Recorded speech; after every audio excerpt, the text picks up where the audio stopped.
아유, 점심시간인데 좀 많이 나오셨네. 정말 고생 많으십니다. 쉬고 있는 것 같은데 일단 최근 상황을 좀 어떻게 보고 계십니까?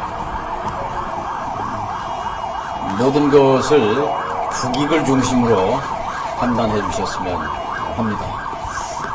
중동 전쟁으로 안보 환경이 엄중한 가운데 아무런 문제가 없는 한미 관계 위기설을 퍼뜨리는 일각의 행태가 걱정스럽습니다.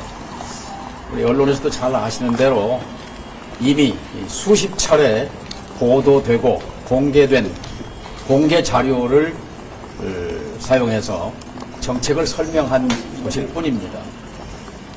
북핵 문제의 심각성을 설명하기 위해서 정책을 설명한 것인데 이것을 정보 유출로 모는 것은 대단히 유감스럽습니다.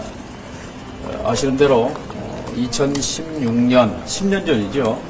ISIS 국제안보과학연구소 미국의 싱크탱크에서 발표한 논문에도 구성에 대한 언급이 있었고 당시 KBS를 비롯해서 많은 언론들이 보도했습니다. 그 이후에도 작년, 재작년에 CSIS라든지 랜드 연구소라든지 보고서에 있었고 또 국내외 언론에 수십 차례 보도된 겁니다. 공개된 정보입니다. 또 제가 작년 7월 14일 인사청문회 때 그때도 구성을 언급했어요. 근데 그때는 아무 말 없다가 9달 지나서 느닷없이 이 문제를 들고 나온 그 저희가 의심스럽습니다. 다시 한번 말씀드리면 이것에 대한 확대 해석, 억지 비판은 자제해 주시기 바랍니다. 아니, 지금 일각에서 이제 책임론이나 이런 걸 말씀하신 거에 대한 얘기를 하셨는데 사실 지금 이 논란이 처음 시작된 기사나 이런 것들은 대부분 정부랑 여권 관계자 간도가 거기는 어떻게 생각하십니까? 그건 잘 모르겠어요. 그 한미 정보 공유가 장관님 발언 이후에 제한됐다라는 사실관계에 대해서는 어떻게 파악하고 계신가요? 사실로 통일부나 당국에서는 그 부분에 대해서는 확인할 수가 없다는 입장을 말씀드린 것 같습니다.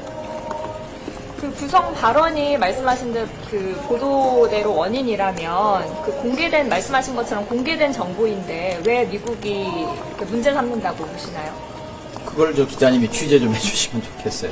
왜 9달 전에 인사청문회에서도 한 얘기인데 그리고 제가 2005년 9.19 북핵 포기 6자 회담 공동성명 당시에 그 회담을 진두지휘했던 NS 위원장 겸 통일부 장관이었습니다.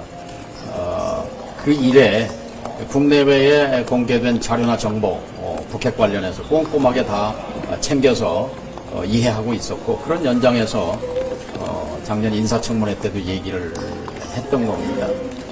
그러니까 제가 좀 당황스럽죠.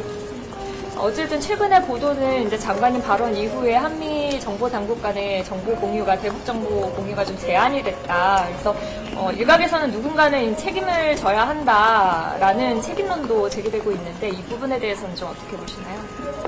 공개된 정보를 바탕으로 정책을 설명한 것을 정보 유출로 모은 것이 문제지 그 책임을 얘기하는 건 앞뒤가 좀 그러네 맞지 않다고 생각합니다. 정보 유출로 그러니까 정책을 설명한 것을 정보 유출로 모은 것이 문제라고 말씀하셨는데요. 정보 유출로 모은 것이 모은 주체가 여권 관계자라고 생각하시는지 미국이라고 생각하시는지요? 그건 잘 모르겠습니다. 한미 관계가 굉장히 한미 관계가 굉장히 강력하지만 지난 수십 년간 업된 다운이 이렇게 있었지 않습니까? 근데 그럴 때조차 정보 제한한다는 얘기는 없었던 것 같아요. 가끔 간헐적으로 있었어요. 네, 과거에도 있었습니다. 과거에 있었습니까? 어찌됐건 이만한 사안으로 그것이 실제로 어떤 민감한 정보인지는 모르겠는데 이렇게까지 온 이 사태에 대해서는 어떻게 보세요? 이런 대응에 대해서는? 한미 간에 원만한 소통을 통해서 역시 원만하게 잘 해결되기를 기대합니다. 언제쯤 해결이 될 걸로 보세요? 언론에서 도와주시면 잘 해결될 겁니다. 감사합니다. 장관님 아까 저희가 무엇인지 공개된 자료를 바탕으로 정책을 설명한 것인데 그것을 정보 유출로 정책 설명과 정보 유출은 동의어가 아니잖아요. 그 저희에 대해서는 어떻게 짐작하고 계신다고 했어요? 짐작만 합니다.